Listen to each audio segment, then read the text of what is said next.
Et donc le directeur financier est un acteur maintenant indispensable, incontournable.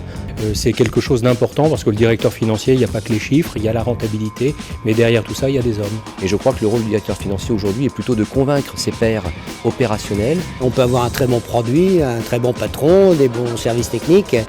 Si la finance ne suit pas, n'accompagne pas... Ils mettent leur trip à contribution.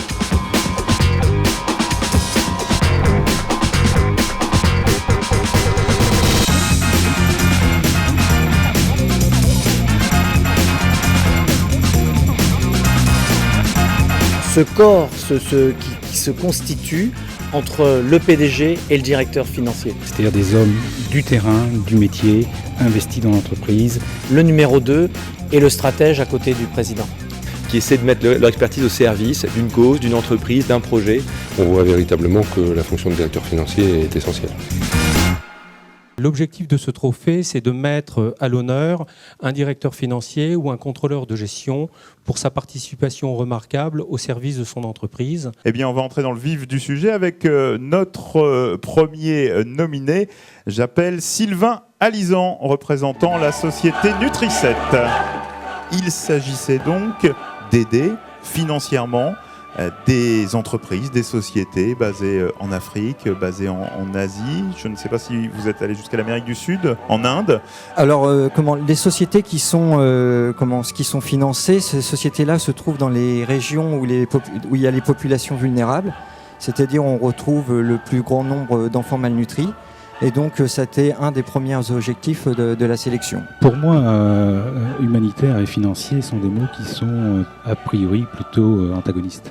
Et c'était intéressant de voir justement comment le lien peut se faire. Comme l'a rappelé Michel Lescane dans sa présentation, c'est de développer l'autonomie nutritionnelle de ces pays et aussi de produire au plus près des populations. Mais c'est un vrai pari et moi c'est ça qui m'a surtout qui m'a interpellé, qui m'a intéressé dans ce projet-là. Notre deuxième nominé en la personne de Guillaume Leroy de la société Le Galet. Guillaume Leroy. Le groupe suit une croissance soutenue de 10% en moyenne par an, ce qui est somme toute une très belle performance. Et Le Galet a donc une position bien établie sur le B2B. Là, il y a eu un véritable risque, entre guillemets, de prix, mais un projet vraiment qui tenait à cœur à tous les acteurs. Nous avions identifié 3 experts, 2 sur le web et 1 sur le marketing. L'histoire commençait à prendre forme. Elle a pris naissance, entre guillemets, en 2010 avec la création de cette société. C'est assez surprenant de voir 3-4 qui est dans une société où tout va bien, qui accepte... à un moment donné, de se remettre en cause complètement et de partir dans une grande aventure. Alors on voit que l'aventure, elle se porte bien. Le chiffre d'affaires se développe. Les perspectives 2014 à 6 millions feront que la rentabilité sera au rendez-vous. Et peut-être que pour eux, il y aura à ce moment-là aussi un retour sur investissement. Un de notre rôle et du mien était de les amener, et ils progressent, et ils sont bientôt arrivés, je dirais, à maturité, à de véritables chefs d'entreprise, de manière à avoir une perspective globale du business. Troisième nominé, en l'occurrence, Didier Rotureau de la société Revima. Revima est spécialisé dans l'entretien-réparation de trains d'atterrissage gros porteurs. Donc les avions gros porteurs, à la fois la gamme Airbus et la gamme Boeing.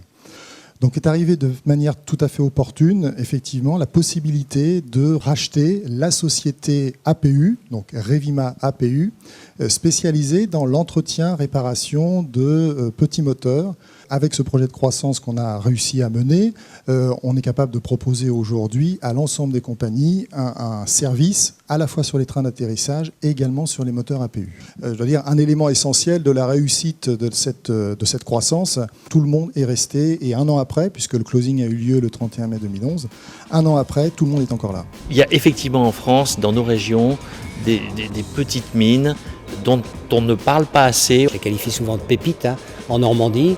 Et puis ces petites entreprises qui se développent sur le marché intérieur, qui se développent à l'export, c'est formidable. Il faut s'intéresser beaucoup plus à elles qu'on ne le fait globalement. Donc c'est vraiment un tissu économique très varié. Finalement, c'est l'image de la Normandie et ça vraiment, je pense qu'on peut en tirer une fierté. Et je suis particulièrement fier, à titre personnel, d'être né dans cette région. Et le gagnant de ce premier trophée de la gestion, édition 2012, est Monsieur Le Chanoine. Didier Roturo, Revima Group. Didier Roturo, Revima Group.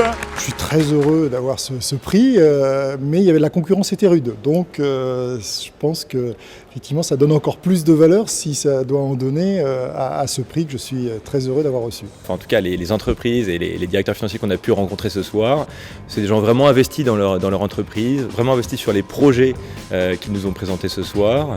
Mais c'est un vrai plaisir de travailler avec des gens comme une grande partie de ceux qu'on a croisés ce soir, qui ont présenté chacun des dossiers vraiment tout à fait passionnants. Professionnalisme dans le choix du jury, dans l'organisation, dans la restitution, et entièrement fait par des bénévoles qui travaillent 12 heures par jour.